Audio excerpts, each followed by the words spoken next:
Hi, sixth graders. Hope you're doing fine.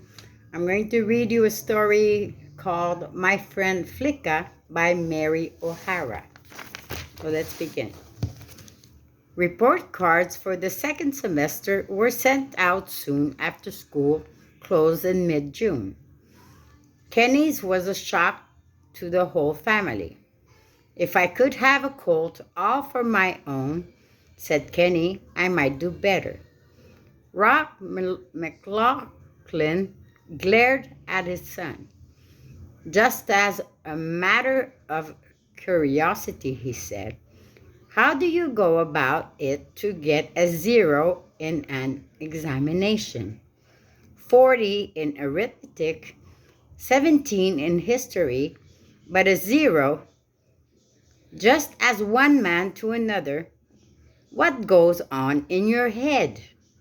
Yes, tell us how you do it, Ken, chirped Howard. Eat your breakfast, Howard, snapped his mother. Kenny's blond head bent over his plate until his face was almost hidden. His cheek burned. McLaughlin finished his coffee and pushed his chair back. You'll do an hour a day of your lessons all through the summer. Nell McLaughlin saw Kenny wince as if something had actually hurt him. Lessons and study in the summertime, when the long winter was just over and there weren't hours enough in the day for all the things he wanted to do. Kenny took things hard. His eyes turned to the wide open window with a look almost of despair. The hill opposite the house, covered with arrow-straight jack pines, was sharply etched in the thin air of the 8,000-foot altitude. Where it fell away, vivid green grass ran up to meet it, and over range and upland poured the strong Wyoming sunlight that stung everything into burning color. A big jackrabbit sat under one of the pines, waving his long ears back and forth. Ken had to look at his plate and blink back tears before he could turn to his father and say carelessly, Can I help you in the corral with the horses this morning, Dad?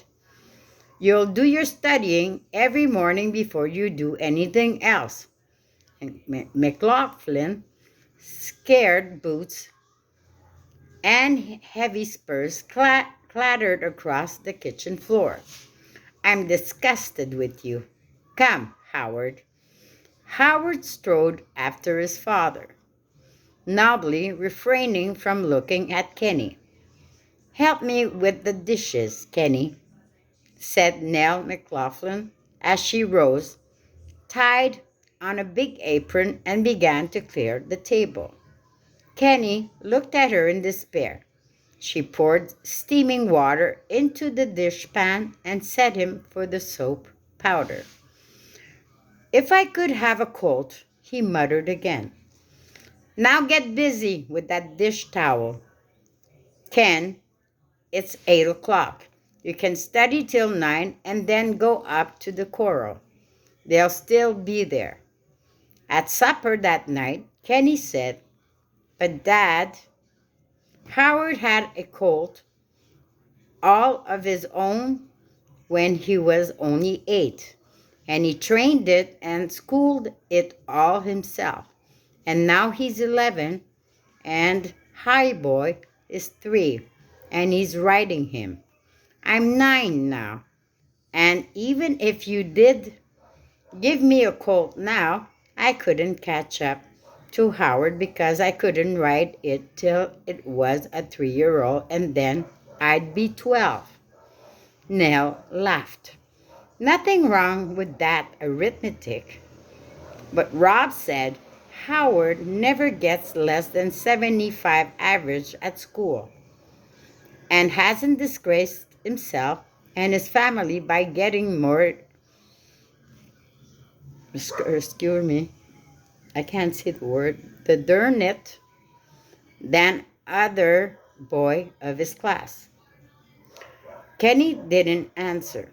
He couldn't figure out. He tried hard. He spent hours poring over his books. That was supposed to get you good marks, but it never did. Everyone said he was bright.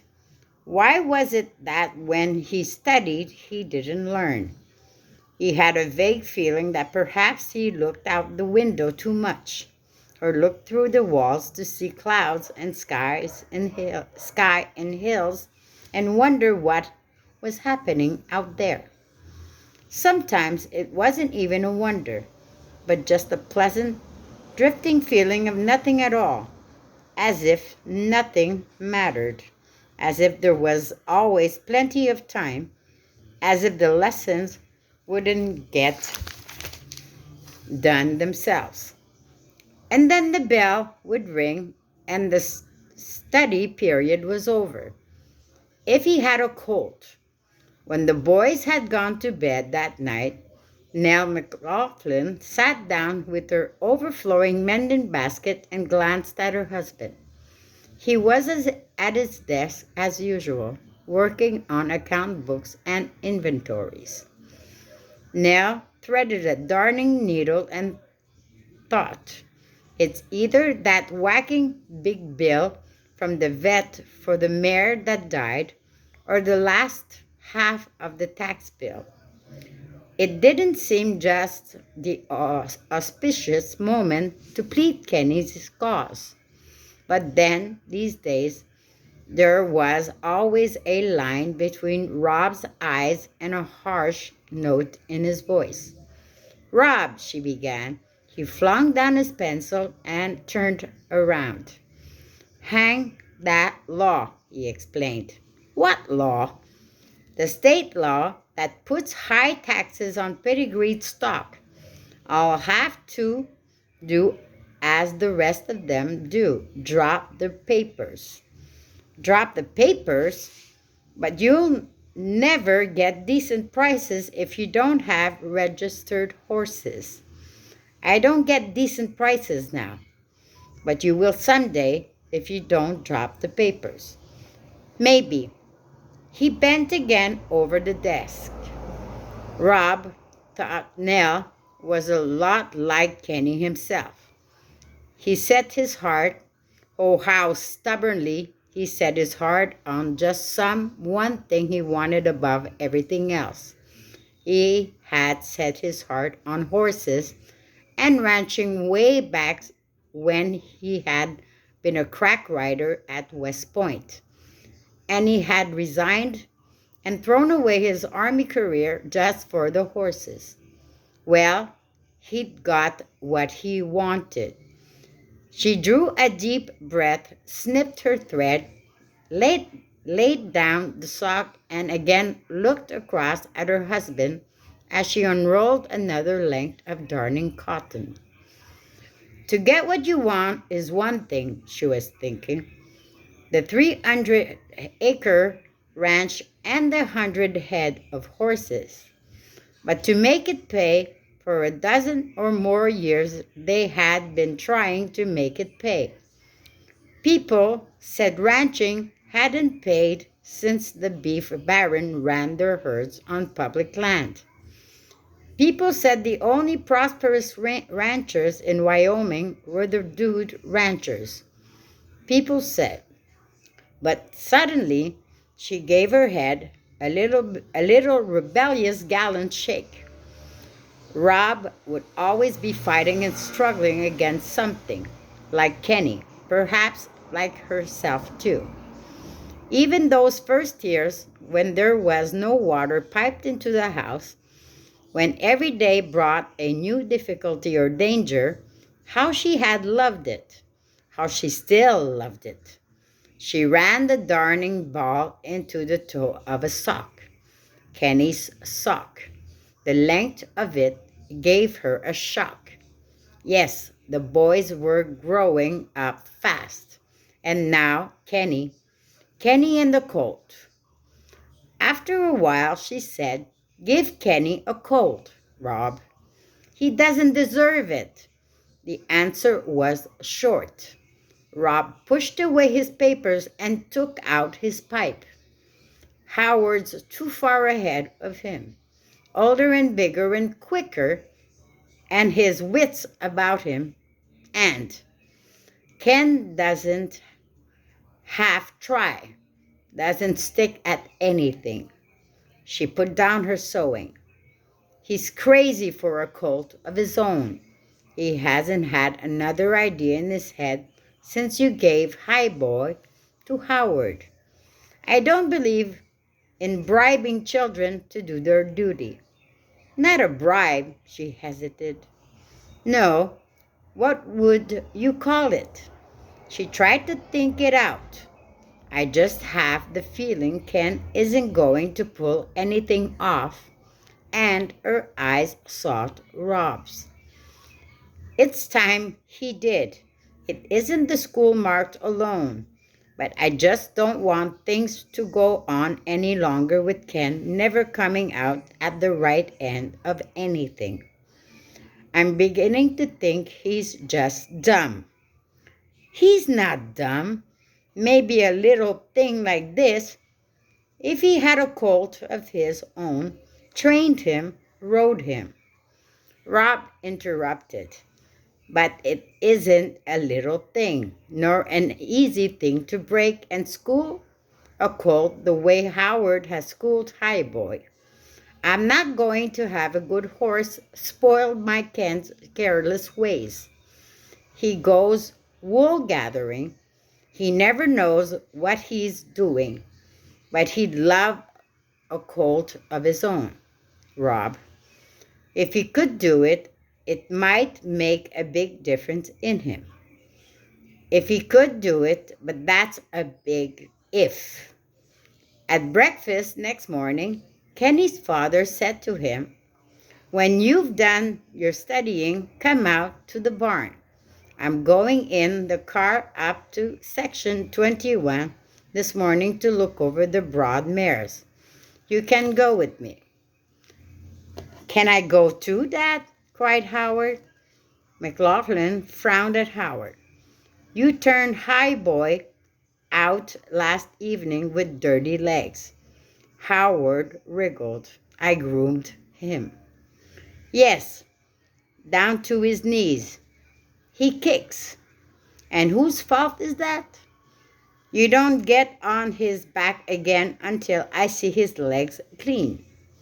The two boys eyed each other, Kenny secretly triumphant and Howard chagrined. McLaughlin turned at the door.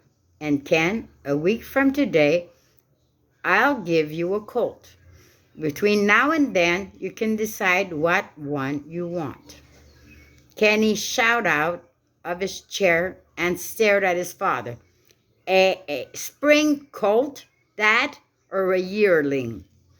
McLaughlin was somewhat taken aback, but his wife concealed a smile. If Kenny got a yearling colt, he would be even up with Howard. "A yearling colt, your father means, Ken," she said smoothly. "Now hurry with your lessons. Howard will wipe." Kenny found himself the most important personage on the ranch. Prestige lifted her head, gave him an inch more of height and a bold stare, and made him feel different all the way through. Even Gus and Tim Murphy, the ranch hands, were more interested in Kenny's choice of a colt than anything else. Howard was fidgety with suspense. Who'll you pick, Ken?" "Say, pick Doughboy. Why don't you?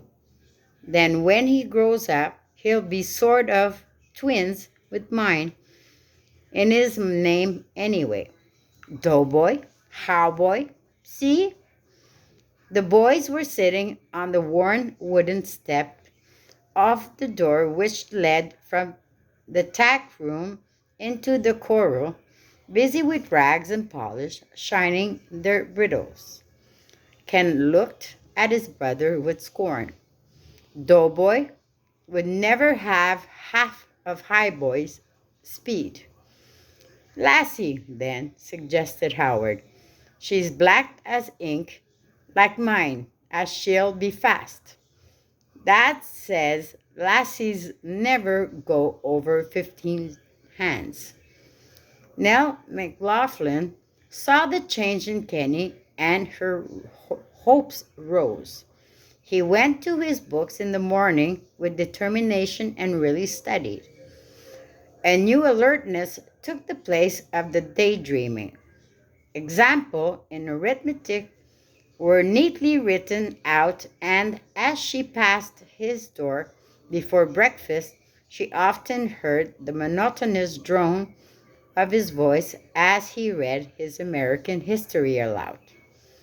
Each night, when he kissed her, he flung his arms around her and held her fiercely for a moment.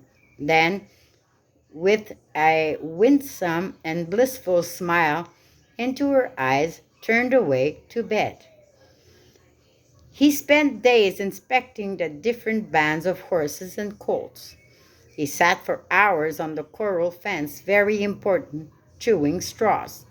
He rode off on one of the ponies for half the day, wandering through the mile-square pastures, then ran down toward the Colorado border. And when the week was up, he announced his decision. I'll take that yearling filly of Rocket's, the sorrel with the cream tail and mane. His father looked at him in surprise. The one that got tangled in the barbed wire. That's never been named. In a second, all Kenny's new pride was gone. He hung his head defensively. Yes, you've made a bad choice, son. You couldn't have picked a worse. She's fast, Dad, and Rocket's fast. It's the worst line of horses I've got. There's never one amongst them with real sense. The mares, all hellions, and the stallions, outlaws. They're untamable. I'll tame her, Rob Gufford. Now, not I, nor anyone, has ever been able to really tame any one of them. Kenny's chest heaved. Better change your mind, Ken. You want a horse that'll be a real friend to you, don't you? Yes. Kenny's voice was unsteady. Well, you'll never make a friend of that filly. She's all cut and scared up already with tearing through barbed wire after that mother of hers. No fences hold him.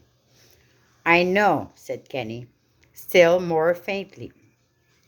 Change your mind? Asked Howard briskly. No. Rob was grim and put out. He couldn't go back on his word. The boy had to have a reasonable amount of help in breaking and taming the filly, and he could envision precious hours, whole days wasted in the struggle. Neil McLaughlin despaired. Once again, Ken seemed to have taken the wrong turn, and he was back where he had begun, stoical, silent, defensive. But there was a difference that only Ken could know, the way he felt about his colt, the way his heart sang, the pride and joy that filled him so full that sometimes he hung his head so they wouldn't see it shining out of his eyes. He had known from the very first that he would choose that particular yearling because he was in love with her.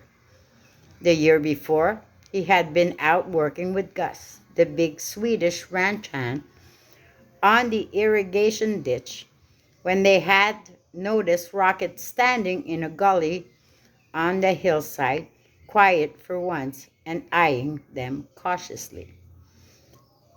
"I bet she got a cold," said Gus, and they walked carefully up the draw. Rocket gave a wild snort, thrust her feet out, shook her head wickedly, then fled away. And as they reached the spot, they saw standing there, wavering, pinkish colt, barely able to keep its feet. It gave a little squeak and started after its mother on crooked, wobbling legs. "Yee whiz! Look at the little Flicka," said Gus. "What does Flicka mean, Gus?"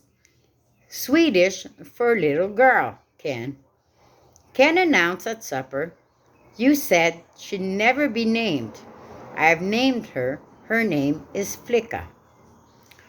The first thing to do was to get her in. She was running with a band of yearlings on the saddleback, cut with ravines and gullies on section 20. They all went out after her, Ken as owner, on old Rob Roy, the wisest horse on the ranch. Ken was entranced to watch Flicka when the wild band of youngsters discovered that they were being pursued and took off across the mountain. Footing made no difference to her. She floated across the ravines, always 2 lengths ahead of the others. Her pink mane and tail whipped in the wind. Her long, delicate legs had only to aim, it seemed, at a particular spot for her to reach it and sail on. She seemed to Ken a fairy horse. He sat motionless, just watching and holding Rob Roy in, when his father thundered past on Sultan and shouted, "Well, what's the matter? Why didn't you turn him?" Kenny woke up and galloped after. Rob Roy brought in the whole band. The corral gates were closed, and an hour was spent shunting the ponies in and out and through the chutes, until Flicka was left alone in the small round corral in which the baby colt were branded. Gus drove the others away, out the gate and up the saddleback. But Flicka did not intend to be left. She hurled herself against the poles which walled the corral. She tried to jump them. They were 7 feet high. She caught her front feet over the top run, clung, scrambled, while Kenny held his breath for fear the slender legs would be caught between the bars and snapped. Her hold broke. She fell over backward, rolled, screamed, tore around the corral. Kenny had a sick feeling in the pit of his stomach, and his father looked disgusted. One of the bars broke. She hurled herself again. Another went. She saw the opening, and as neatly as a dog crawls through a fence, inserted her head and 4 feet, scrambled through, and fled away, bleeding in a dozen places. As Gus was coming back, just about to close the gate to the upper range, the sorrel whipped through it, sailed across the road, and ditched with inimitable floating leap, and went up the side of the saddleback like a jackrabbit.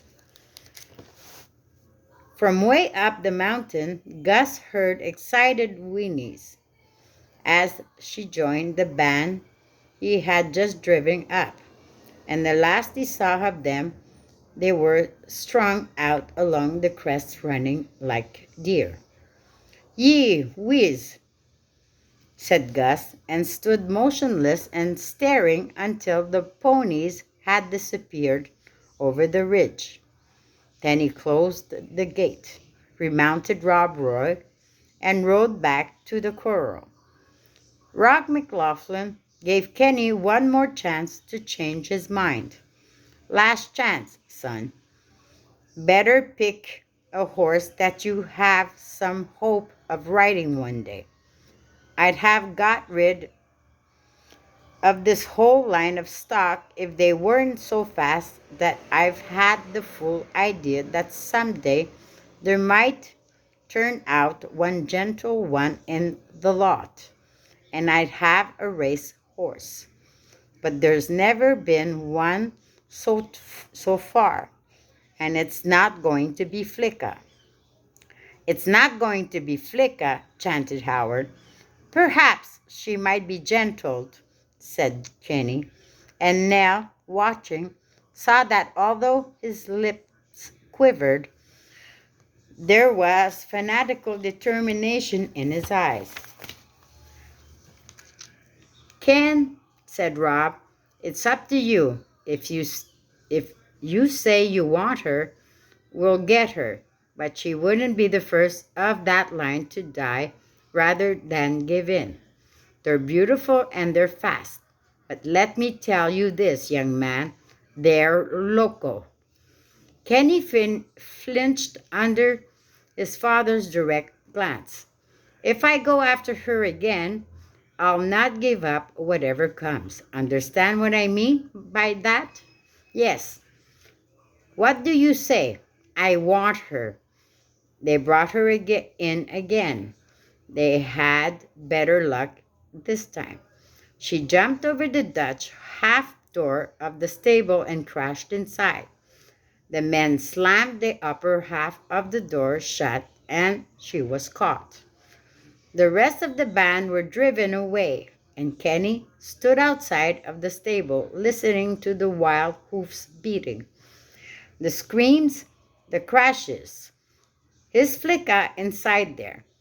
He was drenched with perspiration. We'll leave her to think it over, said Rob, when dinner time came. Afterward, we'll go up and feed and water her. But when they went up afterward, there was no Flicka in the barn. One of the windows, higher than the manger, was broken. The window opened into a pasture of 8 of a mile square, fenced in barbed wire 6 feet high. Near the stable stood a wagon load of hay. When they went around the back of the stable to see where Flicka had hidden herself, they found her between the stable and the hay wagon eating. At their approach, she leaped away, then headed east across the pasture. If she's like her mother, said Rob, she'll go right through the wire. Hey, bet she'll go over, said Gus. She jumps like a deer. No horse can jump that, said McLaughlin. Kenny said nothing because he could not speak. It was, perhaps, the most terrible moment of his life. He watched Flicka racing toward the eastern wire. A few yards from it, she swerved, turned, and raced diagonally south. It turned her, cried Kenny, almost sobbing. It was the first sign of hope for Flicka. Oh, Dad, she has got sense. She has. Flicka turned again as she met the southern boundary of the pasture. Again at the northern, she avoided the barn without abating anything of her whirlwind speed, following a precise, accurate calculation and turning each time on a dime. She investigated every possibility, then seeing that there was no hope, she raced south toward the range where she had spent her life, gathered herself, and shot into the air. Each of the 3 men watching had the impulse to cover his eyes, and Kenny gave a sort of a howl of despair. 20 yards of fence came down with her as she hurled herself through. Caught on the upper strands, she turned a complete somersault, landing on her back, her forelegs dragging the wires down on top of her and tangling herself in them beyond hope of escape. That wire, cried McLaughlin. If I could afford decent fences. Kenny followed the men miserably as they walked to the filly. They stood in a circle, watching, while she kicked and fought and thrashed until the wire was tightly wound and knotted about her, cutting, piercing, and tearing great three-cornered pieces of flesh and hide. At last she was unconscious, streams of blood running on her golden coat and pools of crimson widening and spreading on the grass beneath her. With the wire cutter which Gus always carried in the hip pocket of his overalls, he cut all the wire away and they drew her into the pasture, repaired the fence, placed hay, a box of oats, and a tub of water near her, and called it a day. I don't think she'll put out of it, she said, McLaughlin. Next morning, Kenny was up at 5 doing his lessons. At 6, he went out to Flicka. She had not moved. Food and water were untouched. She was no longer bleeding, but the wounds were swollen and caked over. Kenny got a bucket of fresh water and poured it over her mouth. Then he leaped away, for Flicka came to life, scrambled up, got her balance, and stood swaying. Kenny went a few feet away and sat down to watch her. When he went in to breakfast, she had drunk deeply of the water and was mouthing the oats. There began then a sort of recovery. She ate, drank, limped about the pasture, stood for hours with hanging head and weakly splayed out legs under the clump of cottonwood trees. The swollen wounds scabbed and began to heal. Kenny lived in the pasture, too. He followed her around. He talked to her. He, too, lay snoozing and sat under the cottonwoods and often coaxing her with hand outstretched her, walked very quietly toward her. But she would not let him come near her. Often she stood with her head at the south fence, looking out to the mountain. It made the tears come to Kenny's eyes to see the way she longed to get away. Still, Rob said she wouldn't pull out of it. There was no use putting a halter on her. She had no strength. One morning, as Ken came out of the house, Gus met him and said, "The filly's down." Kenny ran to the pasture. Howard close behind him. The right hind leg, which had been badly swollen at the knee joint, had opened in a festering wound, and Flicka lay flat and motionless, with staring eyes. "Don't you wish now you'd chosen Doughboy?" asked Howard. "Go away!" shouted Ken. Howard stood watching while Kenny sat down on the ground and took Flicka's head on his lap. Tough, she was conscious and moved a little. She did not struggle nor seem frightened. Tears rolled down Kenny's cheeks as she talked to her and petted her. After a few moments, Howard walked away. "Mother, what do you do for an infection when it's a horse?" asked Kenny. "Just what you'd do if it was a person. Wet dressings. I'll help you, Ken. We mustn't let those wounds close and scab over until they're clean. I'll make a poultice for that hind leg and help you put it on." Now that she'll let us get close to her, We can help her a lot. The thing to do is see that she eats, said Rob. Keep up her strength. But he himself would not go near her. She won't pull out of it, he said. I don't want to see her or think about her. Kenny and his mother nursed the filly. The big poultice was bandaged on the hind leg. It drew out much poison matter, and Flicka felt better and was able to stand again. She watched for Kenny now and followed him like a dog, hopping on three legs, holding up the right hind leg with its huge knob of a bandage in comical fashion. Dad, Flicka's my friend now. She likes me, said Ken. His father looked at him. I'm glad of that, son. It's a fine thing you have a horse for a friend. Kenny found a nicer place for her. In the lower pasture, the brook ran over cool stones. There was a grassy bank the size of a coral, almost on a level with the water. Here she could lie softly, eat grass, drink fresh running water.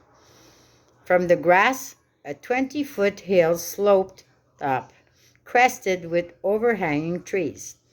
She was enclosed, as it were, in a green open-air nursery. Kenny carried her oats morning and evening. She would watch for him to come. Eyes and ears pointed to the hill. And one evening Ken, still some distance off, came to a stop and a wide grin spread over his face. He had heard her nicker. She had caught sight of him coming and was calling to him. He placed the box of oats under her nose, and she ate while he stood beside her, his hands smoothing the satin soft skin under her mane. It had a nap as deep as plush.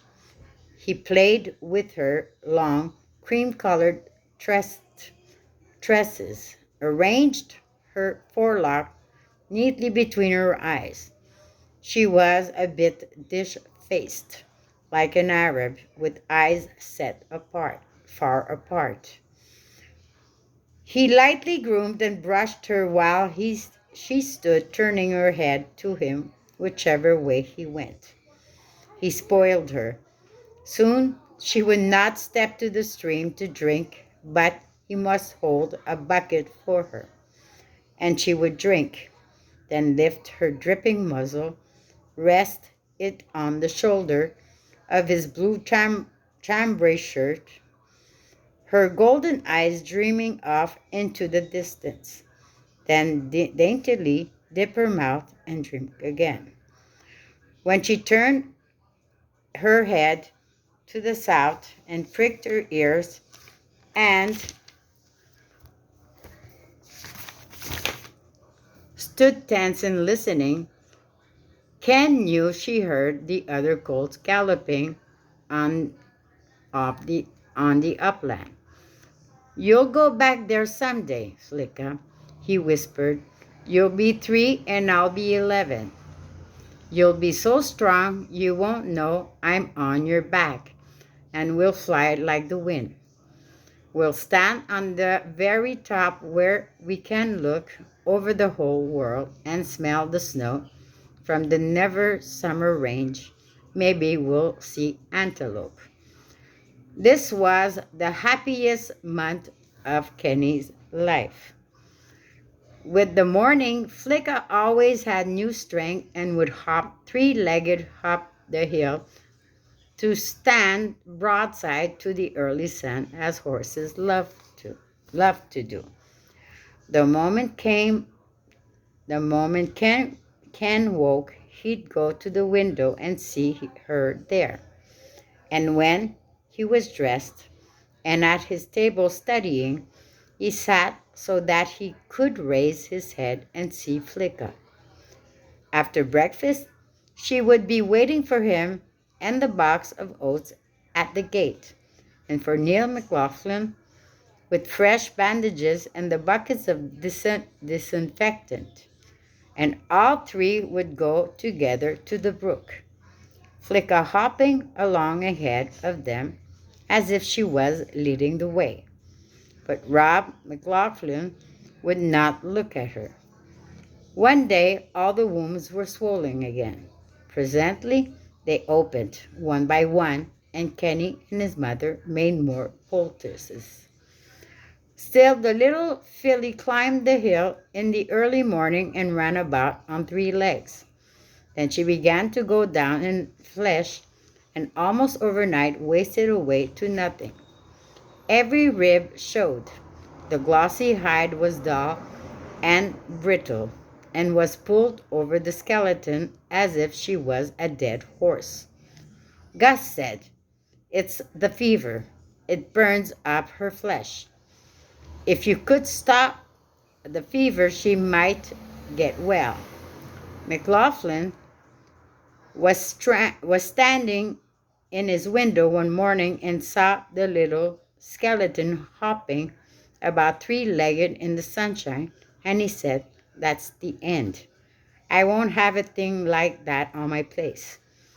Kenny had to understand that Flicka had not been getting well all this time. She had been slowly dying. "She still eats her oats," he said mechanically. They were all sorry for Ken. Now McLaughlin stopped disinfecting and dressing the wounds. "It's no use, Ken," she said gently. "You know Flicka's going to die, don't you?" "Yes, Mother." Ken stopped eating. Howard said, "Ken doesn't eat anything anymore." "Don't he have to eat his dinner, Mother?" But Neil answered, "Leave him alone.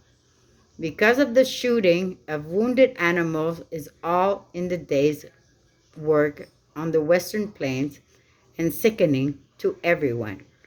Rob's voice, when he gave the order to have Flicka shot, was as flat as if he had been telling Gus to kill a chicken for dinner. "Here's the marlin, Gus. Pick out a time when Ken's not around and put the filly out of her misery." Gus took the rifle. "Yeah, boss."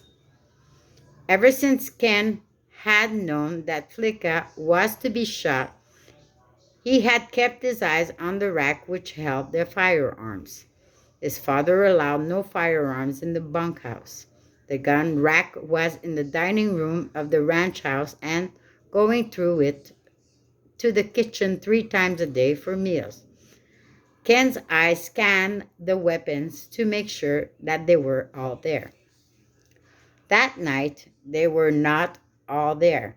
The Marlin rifle was missing. When Kenny saw that, he stopped walking. He felt dizzy. He kept staring at the gun rack, telling himself that it surely was there. He counted again and again. He couldn't see clearly. Then he felt an arm across his shoulders and heard his father's voice. "I know, son. Some things are awful hard to take. We just have to take 'em. I have to. To." Kenny got hold of his father's hand and held on. It helped steady him. Finally, he looked up. Rob looked down and smiled at him and gave him a little shake and squeeze. Ken managed a smile too. "All right now. All right, Dad." They walked in the supper together. Kevin even ate a little, but Nell looked thoughtfully, and the ashen color of his face and the little pulse that was beating in the side of his neck. After supper, he carried Flicka her oats, but he had to coax her, and she would only eat a little. She stood with her head hanging, but when he stroked it and talked to her, she pressed her face into his chest and was content. He could feel the burning heat of her body. It didn't seem possible that anything so thin could be alive. Presently, Kenny saw Gus come into the pasture carrying the marlin. When he saw Ken, he changed his direction and sauntered along as if he was out to shoot some cottontails. Ken ran to him. "When are you going to do it, Gus?" "A was going down soon now before it got dark." "Gus, don't do it tonight. Wait till morning. Just one more night, Gus." "Well, in the morning then, but it got to be done, Ken. Your father gives the order." "I know. I won't say anything more." An hour after the family had gone to bed, Ken got up and put on his clothes. It was a warm moonlit night. He ran down to the brook, calling softly, "Flicka, Flicka." But Flicka did not answer with a little snicker. As she was not in the nursery nor hopping about the pasture, Ken hunted for an hour. At last he found her down the creek, lying in the water. Her head had been on the bank, but as she lay there, the current of the stream had sucked and pulled at her, and she had had no strength to resist. And little by little, her head had slipped down until when Ken got there, only the muzzle was resting on the bank, and the body and legs were swinging in the stream. Kenny slid into the water, sitting on the bank, and he hauled at her head. But she was heavy, and the current dragged like a weight, and he began to sob because he had no strength to draw her out. Then he found a leverage for his heels against some rocks in the bed of the stream, and he braced himself against these and pulled with all his might, and her head came up onto his knees, and he held it crawled in his arms. He was glad that she had died of her own accord in the cool water under the moon instead of being shot by Gus. Then then putting his face close to hers and looking searchingly into her eyes, he saw that she was alive and looking back at him. And then he burst out crying and hugged her and said, "Oh, my little Flicka, my little Flicka." The long night passed. The moon slid slowly across the heavens. The water rippled over Kenny's legs and over Flicka's body, and gradually the heat and fever went out of her, and the cool running water washed her wounds. When Gus went down in the morning with the rifle, they hadn't moved. There they were, Kenny sitting in the water over his thighs and hips with Flicka's head in his arms. Gus seized Flicka's by the head and hauled her out on the grassy bank, and then, seeing that Kenny couldn't move, cold and stiff and half paralyzed as he was, lifted him in his arm and carried him to the house. "Gus," said Ken, through chattering teeth, "don't shoot her, Gus." "It ain't for me to say, Ken. You know that." "But the fever left her, Gus." "Hey, wait a little, Ken." Rob McLaughlin drove to Laramie to get the doctor, for Ken was in violent chills that would not stop. His mother had him in bed wrapped in hot blankets when they got back. He looked at his father, imploring as the doctor shook down the thermometer. "She might get well now, Dad." The fever left her. It went out of her when the moon went down. "All right, son, don't worry. Gus will feed her morning and night as long as I can do it, finished Kenny happily. The doctor put the thermometer in his mouth and told him to keep it shut. All day, Gus went about his work, thinking of Flicka. He had not been back to look at her. He had been giving no more orders. If she was alive, the order to shoot her was still in effect. But Kenny was ill. McLaughlin, making his second trip to town, taking the doctor home, and would not be back till long after dark. After their supper in the bunker house, Gus and Tim walked down to the brook. They did not speak as they approached the filly lying stretched out flat on the grassy bank, but their eyes were straining at her to see if she was dead or alive. She raised her head as they reached her. "By the powers," exclaimed Tim, "there she is." She dropped her head, raised it again, and moved her legs and because tense as if struggling to rise. But to do so she must use her right hind leg to brace herself against the earth. That was the damaged leg. And at the first bit of pressure with it, she gave up and fell back. "We'll swing her on the other side," said Tim. "Then she can help herself." Ja. Standing behind her, they leaned over, grabbed hold of her left legs, front and back, and gently hauled her over. Flicka was as lax and willing as a puppy. But the moment she found herself lying on her right side, she began to scramble, braced herself with her good leg, and tried to rise. "Yee whiz," said Gus. "She got plenty strength yet." "Hi!" cheered Tim. "She's up." But Flicka wavered, slid down again, and lay flat. This time she gave notice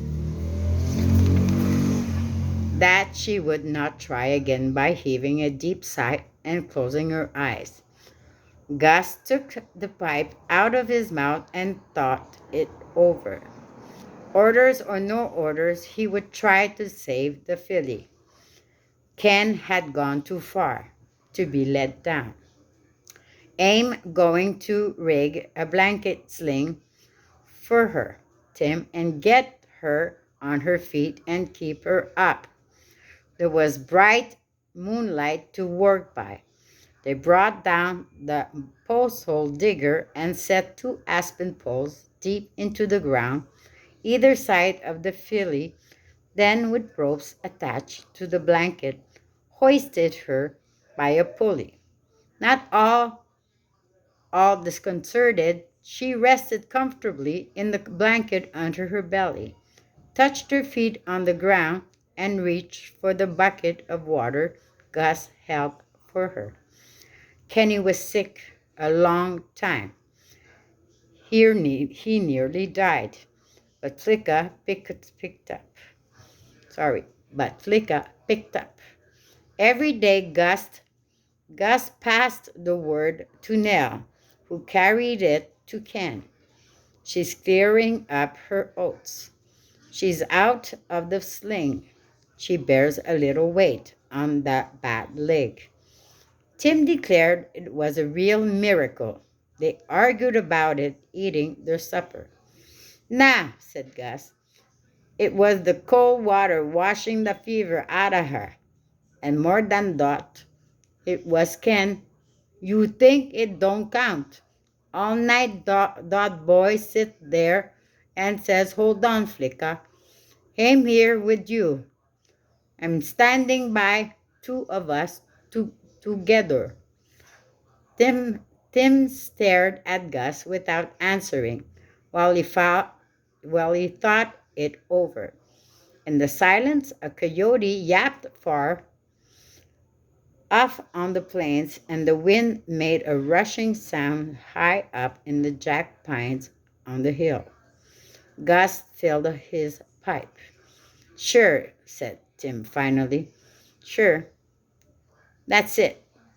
Then came the day when Rob McLaughlin stood smiling at the foot of Kenny's bed and said, Listen, here your friend. Ken listened and heard Flicka's high, eager whining. She don't spend much time by the brook anymore. She's up at the gate of the corral half the time, nickering for you. For me, Rob wrapped a blanket around the boy and carried him out to the corral gate. Kenny gazed at Flicka. There was a look of marveling in his eyes. He felt as if he had been living in a world where everything was dreadful and hurting but awfully real. And this couldn't be real. This was all soft and happy, nothing to struggle over or worry about or fight for any more. Even his father was proud of him. He could feel it in the way Rob's big arms held him. It was all like a dream and far away. He couldn't yet get close to anything. But Flicka, alive, well, pressing up to him, recognizing him, nickering. Kenny put on a hand, weak and white, and laid it on her face. His thin little fingers straightened her forelock the way he used to do, while Rob looked at the two with a strange expression about his mouth and a glow in his eyes that was not often there. She's still poor, Dad, but she's on her 4 legs now. She's picking up. Ken turned his face up, suddenly remembering that she did get gentled, didn't she? Gentle as a kitten. They put a cot down by the brook for Ken, and boy and Philly got well together. And this is the story. So I know it is pretty long, longer than usual, but you need to listen to me and follow and read. So see you. Bye.